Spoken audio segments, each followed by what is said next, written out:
See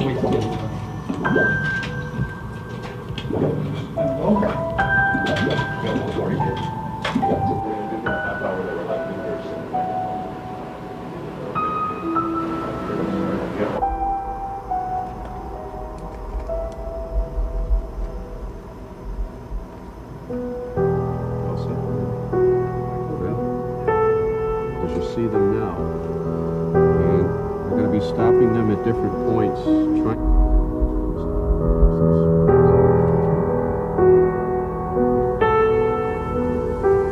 Take it up to site. That's what we're going to be looking at. If you can see, we can get much better. And then we'll change. Yeah.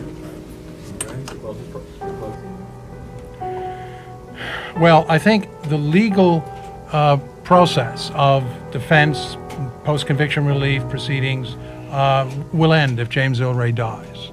And that the fear that many of us have is not just that he will be then labeled in history as the man who killed Martin Luther King, when we fervently believe he not only didn't do that, but was an unknowing patsy, but that the truth will never be able to be brought out under oath in a court of law. And that's the way this evidence of ours should be tested. It shouldn't be dismissed in the media. It shouldn't be speculated about by attorneys general. It should be put in a courtroom with witnesses appearing under oath and testifying, being cross-examined. I mean, I could move on with my life in that regard, and I think my family could accept or deal with whatever verdict is rendered in a jury trial, provided that all of the circumstances, the proceedings are fair, and both sides have accepted that it's happening the way that these processes should happen. Okay. Emily?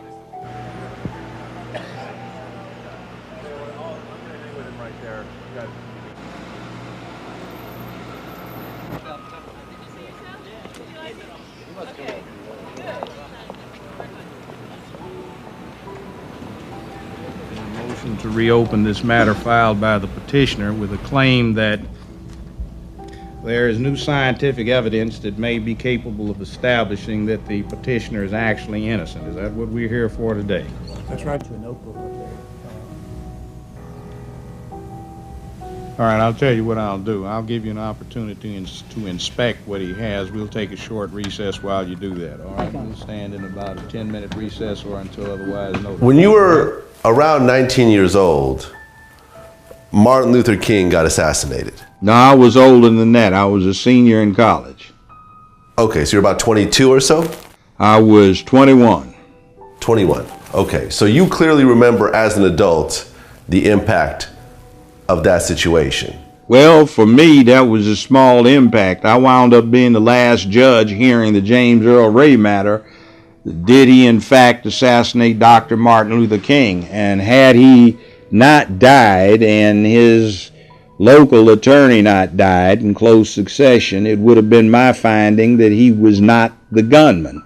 That Remington 760 Game Master they've got in the Civil Rights Museum is not the murder weapon. It's not even close. A comparison was conducted of the bullet material removed from Dr. King with the 12 test bullets that could be adequately analyzed. This comparison revealed that the gross and unique characteristic signature left on the 12 test bullets by the James Earl Ray rifle was not present on the death bullet. Based on the class characteristics of these bullets, the rifle, no competent examiner would ever exclude this bullet because it has the same general rifling characteristics of the rifle, and stray marks brought out by the SEM would not result in them excluding this bullet. The ultimate result would be an inconclusive result. And it appears that the facts underlying the claim, if true, would establish by clear and convincing evidence that the petitioner is entitled to have the conviction set aside or the sentence reduced. If you were to say, Mr. Hathaway, what are your recommendations here today, I would say continue on, attempt the cleaning. It may or may not help. And secondly, I would attempt to get those FBI tests to see the earlier test compared to the test of 30 years later. The thing the state relied upon was the rifle, but modern scientific methodology excluded that rifle from being the murder weapon. The bullet they pull out of King's body has a rate of rifling twist of 1 turn in every 11 1/4 inches. The rifle that Ray had a rate of rifling twist of 1 turn in every 10 inches and a bad manufacturing defect that is not apparent on the death slug. He was shot with an XM-21. It's a 7.62 by 51 millimeter NATO caliber weapon with a special stainless steel barrel, a 3-9 telescopic sight modified by a company known as Leatherwood. It was a Redfield sight, and they used special subsonic ammunition with a suppressor on the end to reduce the velocity of the bullet to below supersonic to confuse the sound signature. The shot came from the dormitory in the fire station through a window that had been slightly parted. They were several feet inside. It was a 2-man team, a spotter and a shooter. That's what he got killed by. Or was it planned? Between 11 and 1 o'clock. What his name could be? Answer, I forgot his name. There was a salesman there, and I think there was also a co-owner. Today, a jury of 12 men and women, after hearing proof for nearly a month, decided that there was a conspiracy to kill Martin Luther King that involved Lloyd Jowers, a local man, as well as other unknown co-conspirators associated with the Memphis Police Department, the state of Tennessee, and the government of the United States. That's what the jury actually held. That's what they actually ruled today. Anyone who has questioned, whether the truth would come out, I think this is again the last form of democracy that's still alive, where you have independent jurors rendering a verdict. James Earl Ray stuck with that. After he recanted, he stuck with the fact that he did not commit this murder for the rest of his life, despite offers of freedom and a lot of money. I didn't meet James until really 10 years after the killing. I met him in August of '78 when Reverend Abernathy asked me to go and interrogate him because Abernathy was having some questions. So it took me a while to prepare. I thought they had the right guy. And I went up to the prison and we spent 5 hours with James, and I put him through a great deal of a stressful interrogation. And we came away from that meeting with a firm belief that he was not the shooter. The 1999 trial happened the year after James died. James died in prison. And then it occurred to me that because we had what we had on Jowers, we could start a civil action. So we brought the civil action in Memphis, Tennessee, in 1999. Trial went on for 30 days, 70 witnesses, and clearly laid out all of the evidence that we had at that point in time that had never been made available to the criminal court or an evidentiary hearing. The other special ops units that were on the roofs, roofs that day during the assassination, why and you found various witnesses to attest to that, why were they up there? Well, they were up there to photograph everything and everyone who was in the area. And there were 2 cameramen who were put up there by the captain of the fire station, who also testified and gave the statement under oath. There was no question about it. They showed military credentials, and they were put up there. And I believe that they were there. They're put up by John Downey, who was the head of the 902nd Military Intelligence Group. And Downey coordinated a good deal of the backup military activity. It was Downey who chose the 2 military snipers, special ops guys, who were at 2 different spots and were prepared to take out Martin King.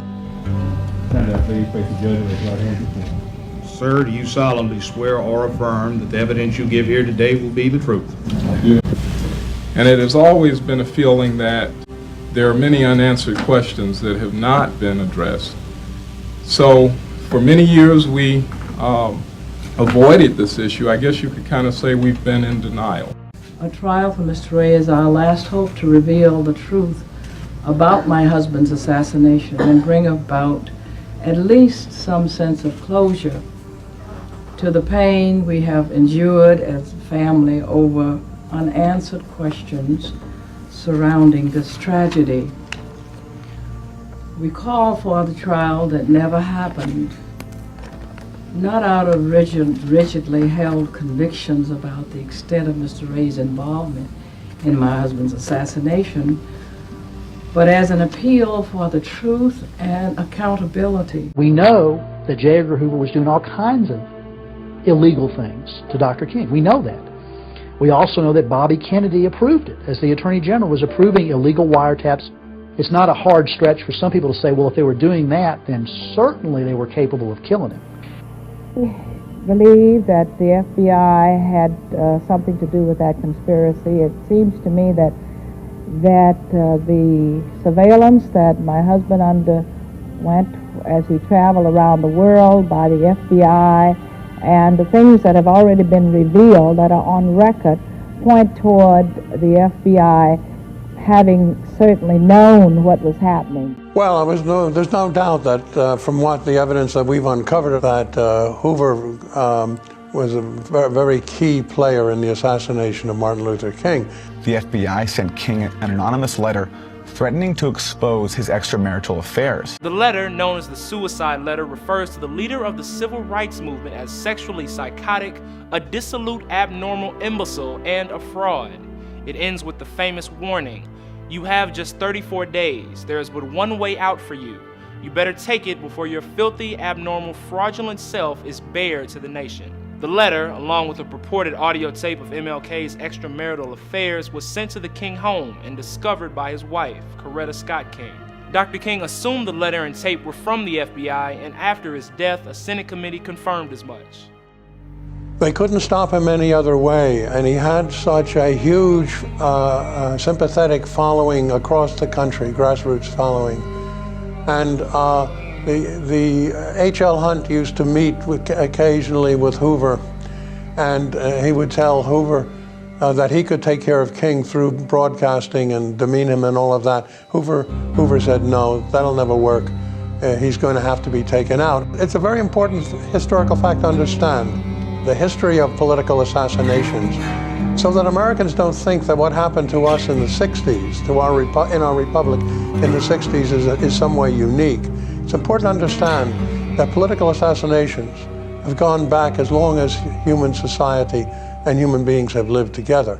And what happens ordinarily is that if an individual who has a power base, and the two roads to power, remember, are money and numbers. An individual has a power base of a following and cannot be compromised, cannot be co-opted in some way, then the only road open, that's left open very often for the ruling forces of a society to get rid of that person, is assassination.